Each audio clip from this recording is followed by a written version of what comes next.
Everyone, આજે આ વિડીયોમાં જીપીએસસીમાં કન્સેન્ટ ફી ભરવાની રહે છે તો કોને કેટલી ભરવી, કઈ રીતે ભરવી અને શા માટે આ રાખેલું છે તે જાણી લઈએ. Consent fee mostly effective resource management માટે રાખવામાં આવે છે, યાની કે જે ગવર્મેન્ટના જેટલા રિસોર્સિસ છે એ સારી રીતે યુટિલાઇઝ થાય. Even the number of attendance કે એ દિવસે જીપીએસસીની એક્ઝામ આપવા માટે લોકો પણ સારા અમાઉન્ટમાં આવે, તો એના માટે આ ઇનિશિયેટિવ ચાલુ કર્યો છે. It's very good initiative. So આ કન્સેન્ટ ફી બધા જ વિદ્યાર્થીઓને આપવાની હોય છે, પછી જનરલ હોય, ઓબીએસસી, એસટી કે મહિલા, બટ જસ્ટ ખાલી અમાઉન્ટ વેરાઈ કરે છે. તો આપણે જોઈએ કે કઈ રીતે ક્યાંથી ભરવાની છે અને કોને કેટલી ભરવાની છે. ઠીક છે.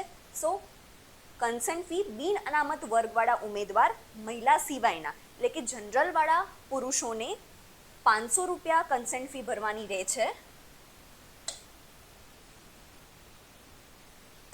પછી ચાર્જીસ, થોડા ટ્રાન્ઝેક્શન ચાર્જીસ લાગે છે, એનાથી અરાઉન્ડ 504 જેટલી છે. એન્ડ અનામત વગરના પછી કે એસસી, એસટી કે મહિલા બધા જ વિદ્યાર્થીઓને 400 રૂપિયા રહેશે. ઠીક છે. અને આ બાય ડિફોલ્ટ આવી જશે, એટલે તમારે બેઝિકલી તમારે એ વેલ્યુઝ રાખવાની નથી રહેતી. તો ધીઝ આર બોથ અમાઉન્ટ. હવે એની તારીખ કઈ કઈ છે? સો જેટલી બી કે વનરક્ષક એટલે આરએફઓની વાત કરીએ કે પછી ક્લાસ 1-2ની વાત કરીએ કે પછી હિસાબી અધિકારી એટલે કે એઓની વાત કરીએ, બધાની કન્સેન્ટ ફી ભરવાની તારીખ આજથી સ્ટાર્ટ થઈ ગઈ છે. એટલે કે 13 એપ્રિલે 1 વાગે ચાલુ થઈ છે. એની લાસ્ટ ડેટ કઈ છે? ઇટ્સ 21 એપ્રિલ 10 વાગ્યા સુધી જ છે અને બધાની સેમ જ છે. ઇવન એન્ડિંગ ડેટ જીપીએસસીની 16 એપ્રિલ છે, પણ અહીંયા કોઈ વેરી નથી થતી. એટલે આજે યાની કે 13 એપ્રિલના રોજ સ્ટાર્ટ થઈ છે અને 21/4ના રોજ સમાપ્ત થાય છે. તો યાદ કરીને કન્સેન્ટ ફી ભરી રહીએ, અધરવાઇઝ આપણું એડમિટ કાર્ડ એક્ઝામનું જનરેટ નહીં થાય. ઓકે. અને કઈ રીતે ભરવું એ બી તમને ડિટેલમાં સમજાવી રહી છું. સો એના માટે આપણે ઓજસવાળી જ વેબસાઇટ ઓપન કરીશું. ત્યાં આગળ સ્પેસિફિક આપણે એપ્લાય ઓનલાઈનવાળું બી થયું. અહીંયા આગળ આ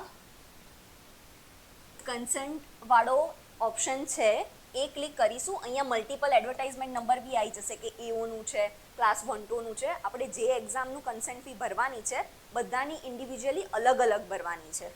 સો એ સિલેક્ટ કરીશું, આપણો કન્ફર્મેશન નંબર લખીશું, બર્થ ડેટ અને કેપ્ચા કોડ ઓપન કરીશું. તો આપણે નેક્સ્ટ પેજમાં રીડાયરેક્ટ થશે and it would be something like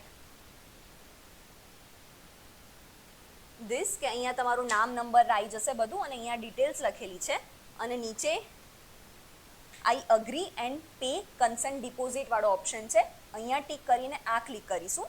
પછી એક પેજ થાય છે, ત્યાં આગળ એનો સ્ક્રીનશોટ અલાઉ નથી કર્યો, તો ત્યાં આગળ મોસ્ટલી બેંક ડિટેલ્સ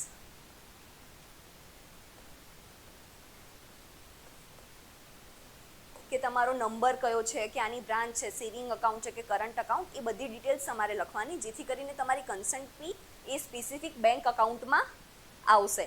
તો મેક શ્યોર બહુ સાચી રીતે લખજો. ઇફ તમારા એ નંબરમાં મિસ્ટેક હશે તો એના માટે જીપીએસસી કોઈ જ તમારી કન્સેન્ટ ફી નહીં થાય, તો it's your responsibility, not the responsibility of GPSC. તો મેક શ્યોર કે આ બેંક ડિટેલ્સ તમે સાચી ફિલ કરો છો અને એ બેંક ડિટેલ્સ ફિલ કર્યા પછી તમારે કન્સેન્ટ ફી માટેનો ઓપ્શન આવશે. તમે બેંકથી બી કરી શકો છો, અધરવાઇઝ યુપીઆઈની પણ ફેસિલિટી છે જ. તો એ ફેસિલિટીમાંથી આપણને ભરી દઈશું. 400 હશે અને 500 હશે જનરલવાળા મેલ માટે, બાકી બધા માટે 400 છે. તો એના થયા પછી ડાયરેક્ટલી તમારું આવી રીતે ઈ રિસિપ્ટ જનરેટ થશે and this is how consent fee તમારી ફિલ થઈ જશે. ઇફ ઇન કેસ તમને પાછો ડાઉટ હોય કે મેં કયા નહીં ભરીને કયા નહીં, તો તમે રીચેક બી કરી શકો છો.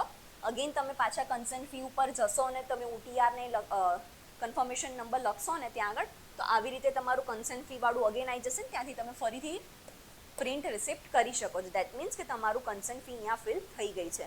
તો રાહ જોયા વગર ફોર્મ ફિલઅપ કરવાનું બી બાકી હોય તો ફટાફટ ફોર્મ ફિલઅપ કરો, કન્સેન્ટ ફી બી ફિલઅપ કરો એન્ડ મેક શ્યોર કે અહીંયા બેંક્સ ડિટેલ તમે સાચી આપો, જેથી કરીને કન્સેન્ટ ફી તમારા અકાઉન્ટમાં આવી જાય if you are going for GPSC exams. તો મેક શ્યોર બંને કામ આજે જ કરી દો and start your preparation for GPSC. All the best.